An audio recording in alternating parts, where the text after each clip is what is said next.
Hello, everybody. I'm Jesse Waters, along with Judge Jeanine Pirro, Juan Williams, Dana Perino, and Greg Gutfeld. It's 5 o'clock in New York City, and this is The Five.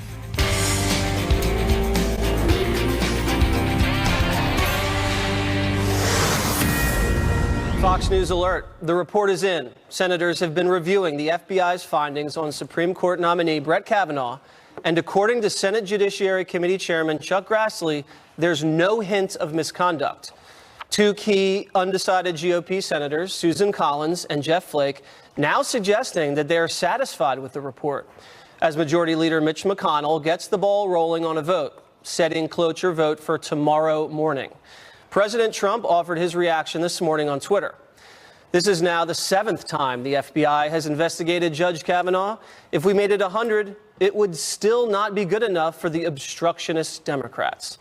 Last week, all Democrats could do was whine about wanting an FBI report. All we have asked for is that there be an FBI investigation.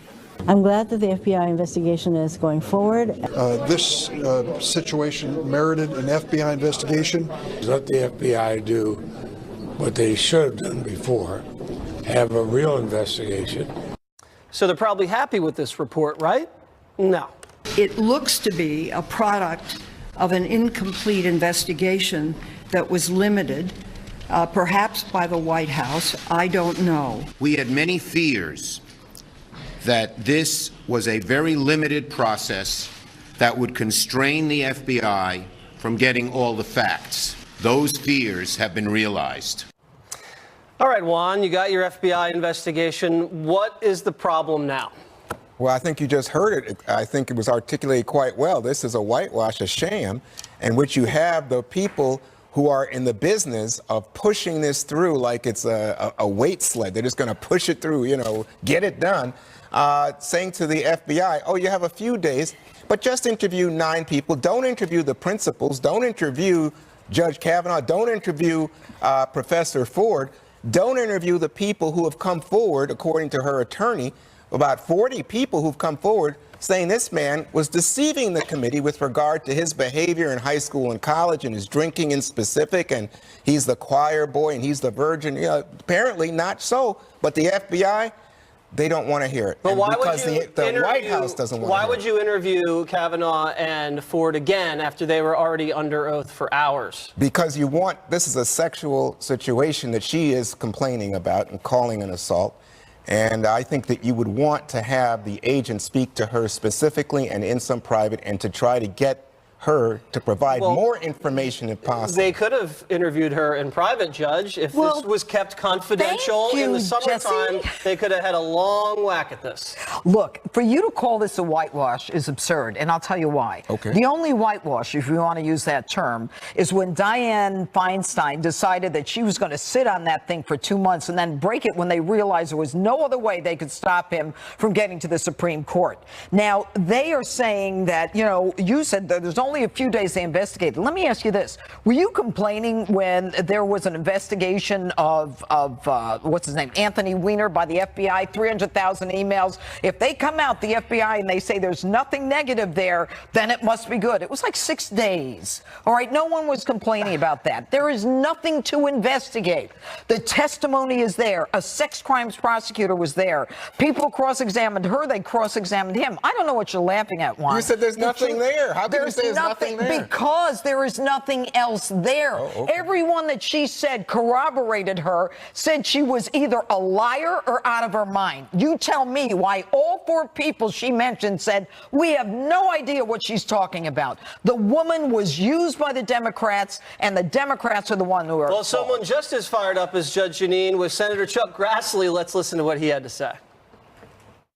Now, I would never use the word fake news. I consider you folks policemen for our democratic system of government. But I want to show you where some of you have bias. I've had demonstrators in my office for 2 weeks now, both for Kavanaugh and against Kavanaugh. And one time, the people that were for Kavanaugh wanted to be interviewed. And they said, we're only interested in interviewing people against Kavanaugh. Now, that's a bias that none of you should be proud of.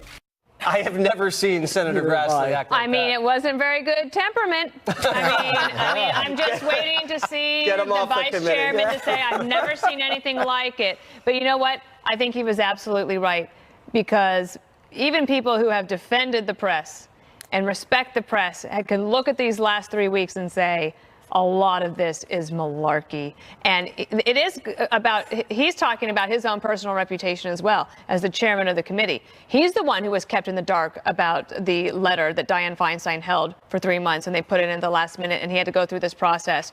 I think that for Democrats, arguing process now and calling a foul ball on the FBI investigation, it's not a winner for them. How dare the Democrats question our institutions? The FBI is beyond reproach. You're not allowed to do that. gosh. Greg, what do you think about all this chaos? Well, first of all, they said that this was too limited a process. These are the people that, when they had an opportunity to interview the principals, like Dr. Ford, the senators instead recited love poems. The only people that asked real questions was Rachel Mitchell. The Democrats just repeated the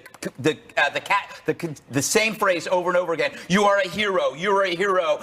Bravo, bravo. But they didn't ask the right questions, so they had their chance. Dianne Feinstein is the last person on the planet to accuse anybody of constraining. She sat on that letter so long, you could see the Donna Karan imprint on it. So a fine brand, by the way. So how about, but let's not forget the media, okay? Because I hope they share some introspection on this, because first you tried rape, then you tried boozing, then you tried ice throwing, then you tried the devil's triangle, and then whenever you tried to find somebody to accuse somebody of something, it was all couched in safety language like, I didn't see it happen, but I heard about it from somebody else. And then when the FBI goes to and chases it down, there is absolutely nothing there. Like flimsy structures in a really bad country, they fall apart at the strongest wind. The other lesson here is you got to ask why so many people kept their heads down during this. Even as the claims became more ludicrous, why didn't anybody stand up and share the risk? And I include Republicans in this. It's because they were afraid that if they raised their head,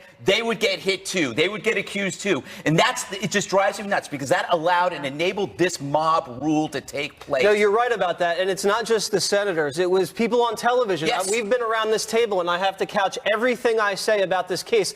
I believe Dr. Ford believes something bad happened to her. I don't want to disparage Dr. Ford. And it gets to a point that after a while, and you look at all the evidence come forward, it looks like she may not have been telling the truth with every single thing she said. She was Swiss what makes you say that, Jesse? Think about There were more holes She in had her no story. specifics with regard to the time or the place. Every person that she said was there couldn't corroborate it. The whole thing about the second door doesn't add up when you look at the permits. The flying thing was a ruse. Her lawyers didn't even tell her that she was. They going to send the Senate investigators to California. There's a lot of stuff there that seems very fishy. But Jesse, that's why we needed a real investigation. No. So this wasn't a real investigation? No, this was not a real investigation. Why not? This Why was not? There wasn't a press conference. This was a That's the setup. thing, Jim Comey didn't show up and That's right. excuse the reasons why they didn't go forward. I tell you what the real victim There is was here, no by intent. the way. The real victim is trust in our court. I don't think the Supreme Court is going to be trusted. And I think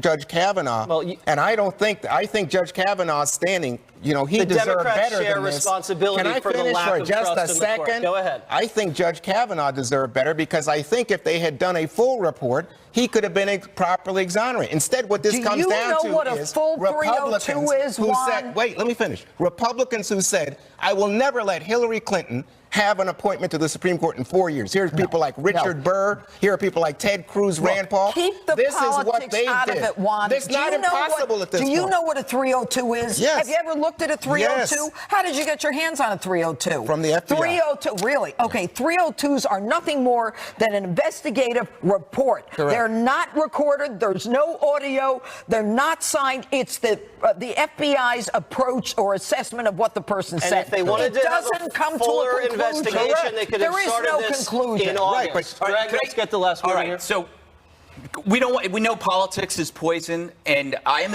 I'm agnostic when it comes to religion.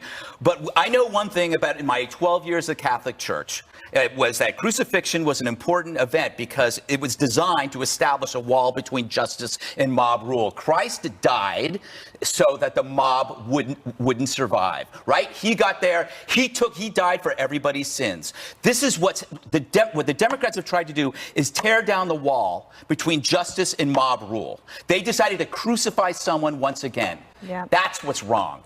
All right. Democrats' full-blown assault on Brett Kavanaugh backfiring on them just in time for the midterms. We'll take a look at that next.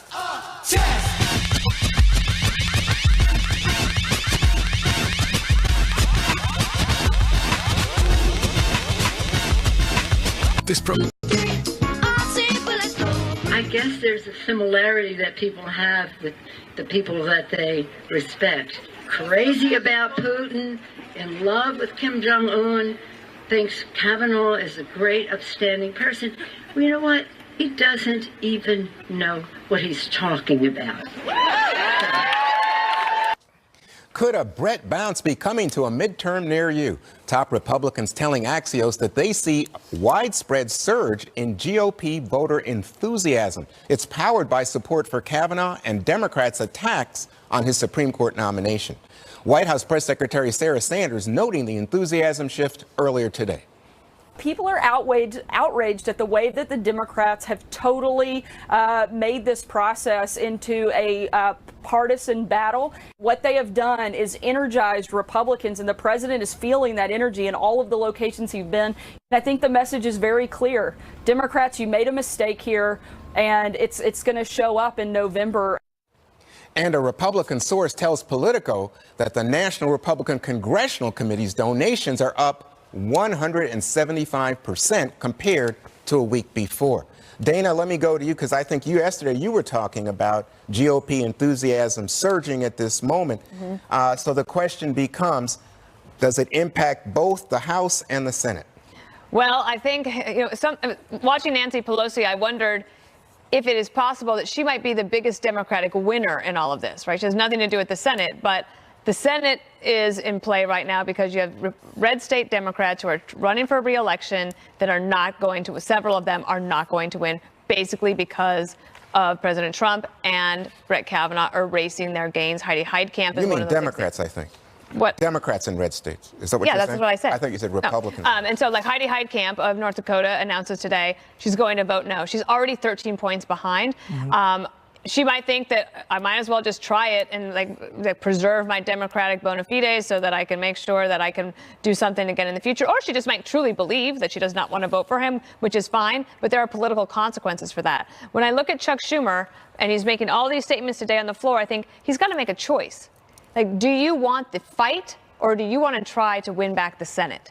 And if they just want the fight, they're not going to win back the Senate. And West Virginia, Indiana's already said no. I mean, there's a possibility there. Now, it's not over. Wait, let's stop there for just a second. Joe Donnelly said he would vote against. That's right. And he's leading in Indiana. But though, if you look at these enthusiasm polls, I think you get people out there. You think that President Trump would try to head to Indiana, try to close that a little bit more. I mean, they're going to be close, but the Republicans have a chance to actually pick up a seat or two in the Senate. So, Jesse, look at this for a second. Here you see the generic ballot right now, according to Real Clear Politics. Democrats still up about, I guess that's 7 points. What do you make of this, Jesse?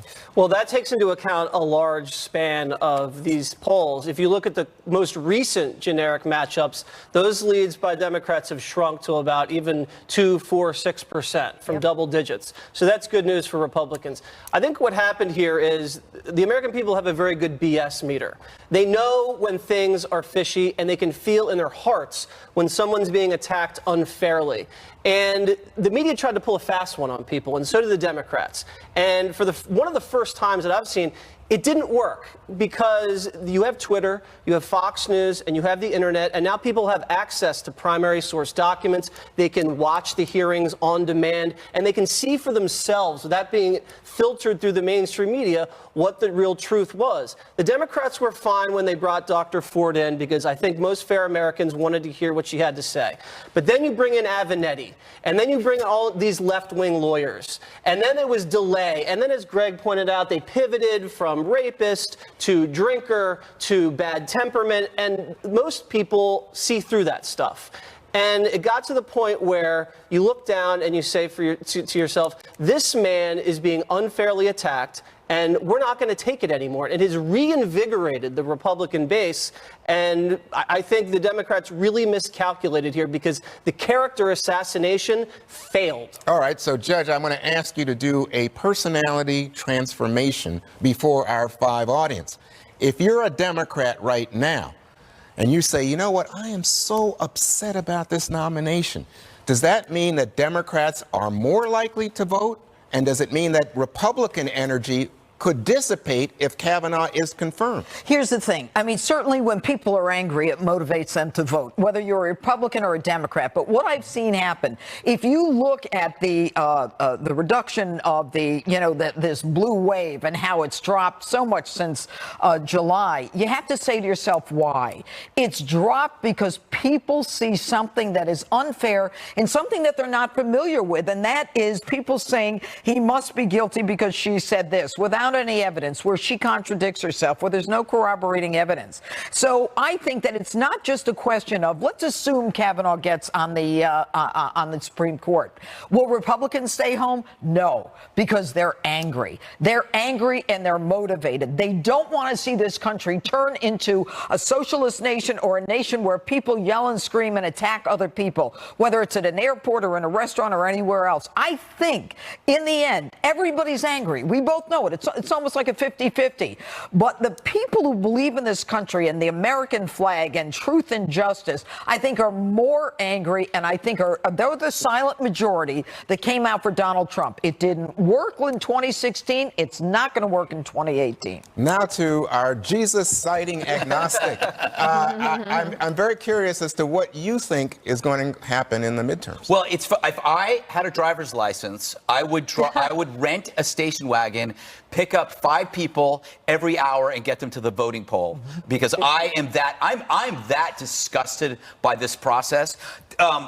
It started the moment the Hawaiian senator told men to shut up. That was the beginning of the misandry, the hatred of men. And when the Democrats descended, it became the anti-male party. But now, as I think about it more, they're actually the anti-female party because they allowed Avenatti to hijack their party and essentially do irreparable damage to women who should be believed. They did, and so they diminished men and the role of men in life, and then they jumped on to certain claims that were just preposterous, which now, every time you hear an accusation, you're going to go, oh, yeah, I remember what happened with Kavanaugh, the gang rapes and the red Solo cups and all of this stuff. So the Democrats are in danger of oblivion, long-term oblivion. They've alienated an entire gender, men, and they've disgusted their wives, their sisters, and their daughters. Right? Is that right? Wow. I believe it. Wow. I think you got to watch out for Democratic anger of just the sort you're talking about. Yeah, people who feel they got run over. They don't know anger. Okay. TV news legend Ted Koppel.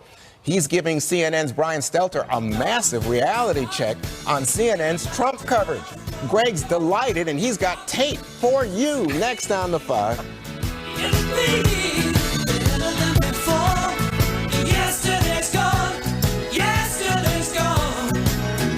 Hi, I'm William Devane. The future. That was awful. Whoever cut that, you're going home early. All right.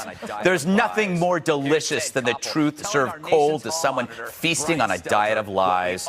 Here's Ted Koppel telling our nation's hall monitor, Brian Stelter, what we already knew. Donald Trump has been very, very good for baseball. He has been wonderful for the industry. If ratings are up, that means what? The ratings are up. It means you can't do without Donald Trump. You would be lost without Donald Trump. Well, that is CNN's what he says. Hold Ted, on you know just a that's not second. true. CNN's ratings would be in the toilet without Donald Trump. You know that's not true. You're playing for laughs. Read this. Wow, I haven't seen Stelter that defensive since Anderson Cooper stole his toupee. But I get it. Koppel hit the artery, and Stelter couldn't stop the bleeding or the laughter. Koppel knows the media operates on two lies that they'd rather forget. One, that their effusive coverage of Trump didn't help nominate the guy. Oh, but you did, you blubbering fibbers. Let's not forget, CNN led that charge under the assumption that Hillary had it won already. Focused only on Trump, knowing their profitable obsession would only hurt Republicans and buy their bosses second and third homes. Whoops. Two, that somehow Trump had threatened press freedom. Hardly. He's now buying those same executives their fourth and fifth homes. Since Trump, the press has been feverish. Every day's the apocalypse. Every critic, a fearless hero. To CNN especially, Trump is Ebola and the KKK combined. It's why the C in CNN now stands for cartoon. And not to belabor the point, but we know how easy the press was under Obama, even as he actually targeted journalists, unlike Trump. So yeah, let's watch that clip again. CNN's ratings would be in the toilet without Donald Trump. You know that's not true. You're playing for laughs. Oh, I hope that shows up on reliable sources. But you know, it's so true. It is. Sorry. No, it's okay. Let's go to you. Yeah. But his point is, Ted's point. I call him Ted because we know each other well. Close. It's not just an obsession; it's a profitable one. Well, and I don't understand why Brian Stelter wouldn't just say, "Yeah, you bet your life." I mean, you're absolutely right. People are so engaged. People want to watch. We can't get enough of it. People want to watch. They don't even want to watch other shows. They only want to watch us. I mean, and we are bringing you the story. Like, why wouldn't you say that? Yeah, that was an uncomfortable moment, Juan. I just spilled all my water, too. I got so excited. It's okay because you just wanted, to express yourself. I'm very excited. And you speak with your hands. But I will say this while Dana cleans up. It could be jazz hands. Yeah. At least she didn't flip us the bird or something. You know what I mean? Thinking about it. Thank you. I know. But I think Stelter was making the case that Trump attacks the press and also that sometimes it's anti-Trump news that drives the media. Like, I think 60 Minutes with their Stormy interview got record ratings, their highest ratings in 10 years. But I don't think there's any getting away from the idea, which is that Les Moonves, in his heyday when he was still at CBS, said, guess what? Donald Trump may not be good for America, but he's great for CBS, and that means great for ratings and earnings. Yeah. Look. Here's the bottom line with this guy Stelter. Okay, he wants to be the center of attention, and he's sitting there telling Ted Koppel, "Oh, the news business is more complicated than that." Ted, really, Brian? Really? And by the way, you could talk about Stormy Daniels. That wasn't Brian's interview. That was Anderson Cooper's interview. No, and for Brian to make himself important, he's basically saying, I'm a victim of Trump. It's a hate movement. You know what it is, Brian? What it is are people tuning in to watch the man that has allowed you and a lot of other people to keep their jobs. Here. Top that. I don't know if I can. I would say this. Great example of media bias here, though, because if the top ombudsman at CNN is lying about the president being good for ratings, what else is he lying about? Yes. They won't give Trump credit for the ratings bump, and that's why you see they don't give him credit for the economy, for ISIS, or North Korea. CNN's ratings have ridden high on the Trump bump, but they're still a distant third. Yeah. They're still getting beat by the Cartoon Network and house flipping shows. A lot of that stuff has been caused by Trump branding them as fake news, but they've also had a lot of self-inflicted wounds. They've had to make massive retractions. They have ridiculous chyrons. You could see the hate dripping off the faces of some of their anchors. They've had to fire whole classes of people over there. And I've had Democrats come up to me and say, you know what? I'm a Democrat, can't stand Trump. I actually hate Trump. But you know what? I don't watch CNN because even CNN is too crazy. I was just going to say that the difference with Fox News is that if Hillary had won, our ratings would still be good. Yeah, that's so true. That is so true. It might be better, in fact. That's an interesting point. By the way, I also heard that Brian Stelter once threw ice cubes in the CNN newsroom. Call the FBI. Yes. All right, coming up, the inside scoop from Republicans on the Kavanaugh vote. Texas Senator John Cornyn joins us for the very latest.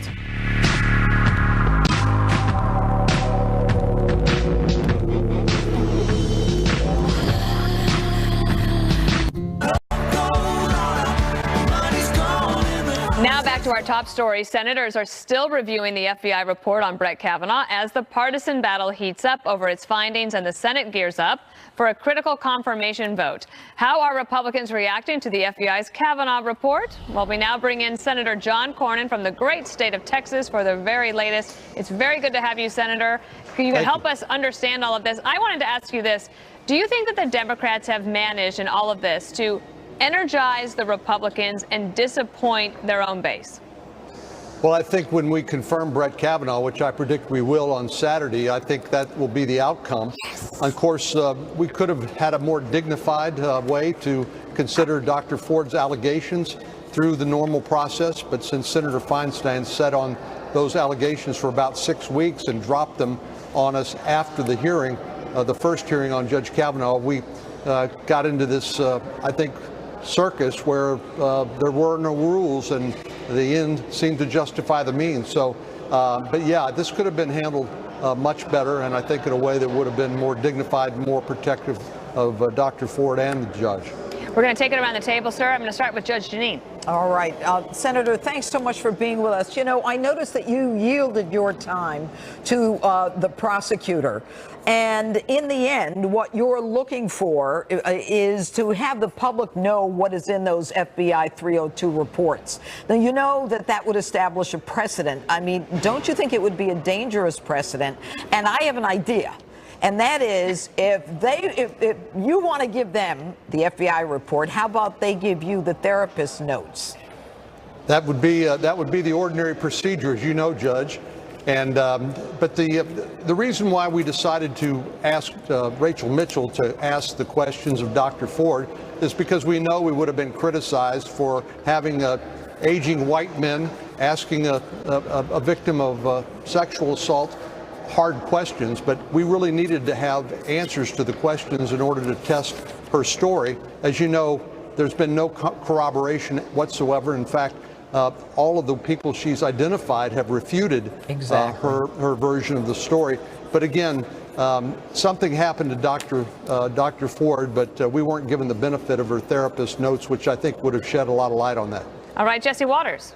Hey, Senator Cornyn, I just wanted to know, has your relationship with your Senate Democrat colleagues on the other side fundamentally changed after how they behaved within the last 2 months? Because I've never seen Chuck Grassley, who's pretty even-tempered, so animated and so angry at some of the behavior coming out of the other side that it looks to me like it's beyond repair. What's your assessment of your relationship now?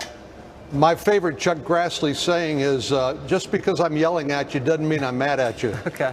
But this is strained relationships and the trust that's always important, particularly in the legislative process. We understand that we're adults and we know what's at stake here. We have different views, but we've been getting a lot of things done under this administration with Republican majorities in the House and the Senate.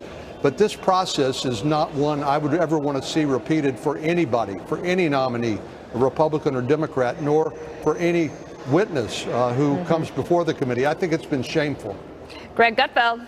Hey, Senator, I have, in this process, I've noticed a lot of laws being broken. Well, one of them was a 27-year-old Democrat intern, who's 27, who doxed a number of Republicans who were pro-Kavanaugh, putting their private information public. That fellow, name is Costco, was arrested by D.C. Metro.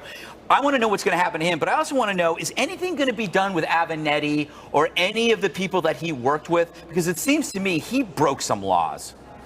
Yeah, well, this doxing so-called incident, which I wasn't familiar with the term, but you described it. Yeah. This person who's been now charged with this crime will be charged with, as I understand, multiple offenses. Mm-hmm. And so this is nothing to toy around with. This is serious business. Unfortunately, the Capitol Police and the Metro Police are handling this seriously. As far as Mr. Avenatti's concerned, I wasn't eager to provide him a platform for more of his publicity seeking. Obviously, the allegations made by Ms. Svetnek, nobody corroborated those. She's walked back from those. Witnesses that were asked, like Mark Judge, about that said no way didn't happen. So again, we're left with no corroboration, no confirmation of any of these terrible allegations, and the judge's unequivocal denial that it ever happened under penalty of felony. How can he not be disbarred? I mean, he's now in the Sharpton, Mason, Maddox, phase of this, a very Tawana Brawley-esque event. Yeah, I think the way that Ms. Katz, the lawyer that Senator Feinstein recommended for Dr. Ford, and Mr. Avenatti and others have not distinguished themselves by their conduct, and I think perhaps the appropriate forum for them to be reviewed is through the Bar Association, through the Ethics Committee. They have disciplinary authority. They can discipline or even potentially disbar people for abusing their law license. We have one last question from Juan Williams. Senator Cornyn, you're such a dignified guy. I like you a lot, but I gotta tell you, you're on a brawl here at the 5, so let's start the brawl. We only have a minute. When you have politicization of the Supreme Court, I would hope that would concern you, but I know that you refuse to look at Merrick Garland. You said you wouldn't consider it, and now you're in a situation where Democrats are so upset over this process that's produced Judge Kavanaugh. I worry that the court itself is going to, like so many American institutions, absolutely go down in the trust factor among Americans. Yeah, Juan, since the Bork hearings and where Bork became a verb, and those wars have escalated with the nuclear option by Harry Reid to pack the D.C. Circuit Court. Unfortunately, this has gotten worse and worse. I hope we've reached the end of that, and we can return to some more dignified process, both to the nominee, and that would reflect well on the Senate. But this, we had a lot of hardball played, and unfortunately, I think we're reaping the whirlwind. Well, but I think blocking, Merrick Garland just sticks in so many people's craw. The twice elected president, and you won't let him even be considered. You might say Kavanaugh was unfairly treated, but gosh, you wouldn't even give Merrick Garland a chance, a fair hearing. This is the Biden precedent. He said during a presidential election year that you don't confirm a Supreme Court justice. If Hillary Clinton had won, I don't think we'd be hearing anything about Merrick Garland, because she would have made that appointment. But because people chose President Trump, he chose differently. That's why I think people are so upset. All right, we're going to give you the last word. Thank you, Senator Cornyn. Thank you, Dana. All right, coming up, Major Never Trumper Bret Stephens is grateful for the president's Kavanaugh defense. Up next.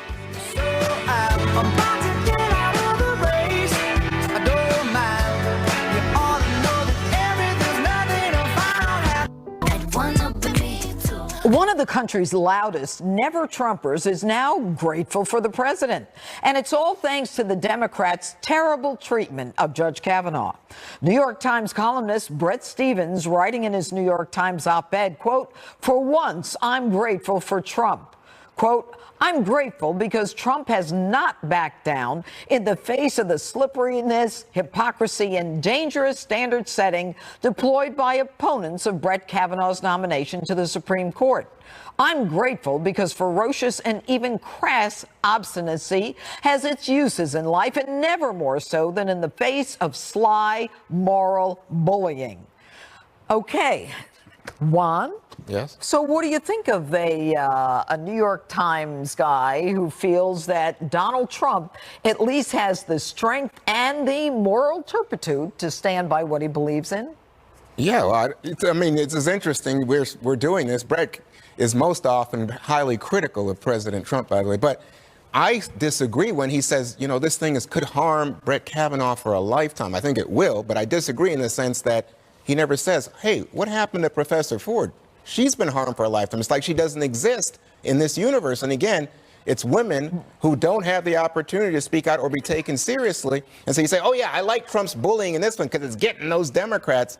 I'd be very careful about that. Well, I think Dr. Ford was manipulated very unkindly by Democrats. Jesse, isn't she didn't the want to truth come out like that. I don't think she wanted to come out, and that's why it was held. And she was so then a minute ago you were saying into the public sphere by Democrats. No, she gave an interview. Democrat she leaks, gave Juan. an interview to the Washington Post in which she divulged her name and put herself forward. Yeah, Jesse. after a month of trying to. Correct, but she didn't want to come out. Dana, I'm going to go to you. Okay, thank you. So what Brett is saying, he's not talking about victims of sexual assault. He's talking about the fact that we have a president who was so outraged by the behavior of the Democrats that he, although he doesn't support the president, admires him for putting a stake in the ground. Now, he says, quote, adolescent boasting is not being treated as if it's a crucial piece of incriminating evidence. In other words, we shouldn't do that. At least he's standing up. I think that the principle that a lot of conservatives, even if they didn't support Trump, and which Brett didn't in the election,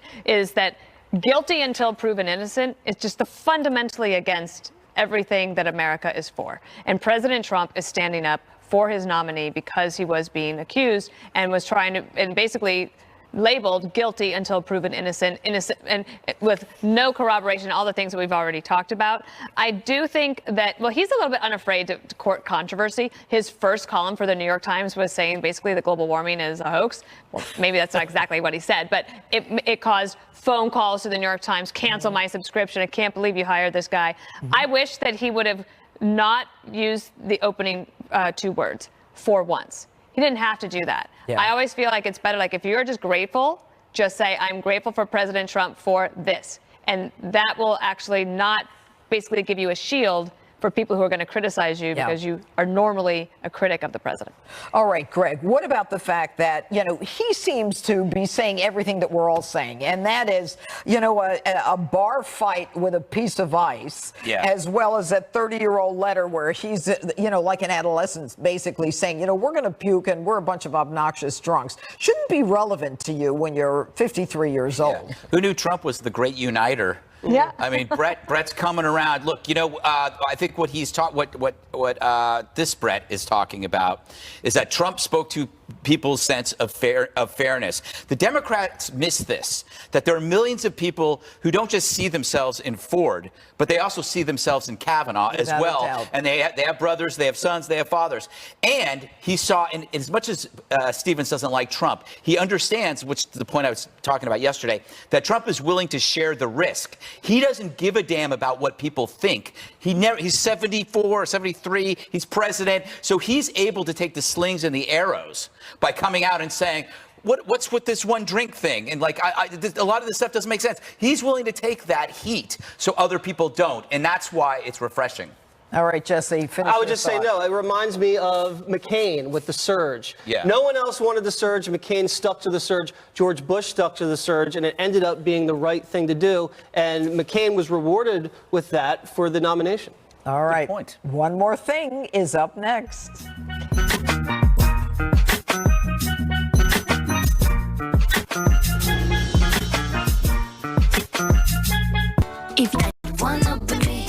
One of the country's loudest never-Trumpers is now grateful for the president. And it's all thanks to the Democrats' terrible treatment of Judge Kavanaugh. New York Times columnist Bret Stephens, writing in his New York Times op-ed, quote, "For once, I'm grateful for Trump." Quote, "I'm grateful because Trump has not backed down in the face of the slipperiness, hypocrisy, and dangerous standard setting deployed by opponents of Brett Kavanaugh's nomination to the Supreme Court. I'm grateful because ferocious and even crass obstinacy has its uses in life, and never more so than in the face of sly moral bullying." Okay, Juan? Yes. So what do you think of a New York Times guy who feels that Donald Trump at least has the strength and the moral turpitude to stand by what he believes in? Yeah, well, it's interesting. We're doing this. Brett is most often highly critical of President Trump, by the way. But I disagree when he says, this thing could harm Brett Kavanaugh for a lifetime. I think it will, but I disagree in the sense that he never says, hey, what happened to Professor Ford? She's been harmed for a lifetime. It's like she doesn't exist in this universe. And again, it's women who don't have the opportunity to speak out or be taken seriously. And so you say, oh, yeah, I like Trump's bullying in this one because it's getting those Democrats. I'd be very careful about that. Well, I think Look, Dr. Ford was Jesse, manipulated very isn't the unkindly by truth- Democrats. Jesse, isn't she didn't the want to truth- come out like that. I don't think she wanted to come out, and that's why At it all. was held. And she right. was So then a minute ago you forced were saying into the public sphere by Democrats. no. She gave an By interview. Democrat She leaks, gave Juan. an interview to the Washington Post in which she divulged her name and put herself forward. Yeah, Jesse. after a month of trying to hide. Correct, but she Dana- didn't want to come out. Dana, I'm going to go to you. Okay, thank you. So what Brett is saying, he's not talking about victims of sexual assault. He's talking about the fact that we have a president who was so outraged by the behavior of the Democrats that he, although he doesn't support the president, admires him for putting a stake in the ground. Now, he says, quote, adolescent boasting is not being treated as if it's a crucial piece of incriminating evidence. In other words, we shouldn't do that. At least he's standing up. I think that the principle that a lot of conservatives, even if they didn't support Trump, and which Brett didn't in the election, is that guilty until proven innocent is just fundamentally against everything that America is for. And President Trump is standing up for his nominee because he was being accused and was trying to, and basically labeled guilty until proven innocent, and with no corroboration, all the things that we've already talked about. I do think that, well, he's a little bit unafraid to court controversy. His first column for the New York Times was saying basically that global warming is a hoax. Well, maybe that's not exactly what he said, but it caused phone calls to the New York Times, cancel my subscription. I can't believe you hired this guy.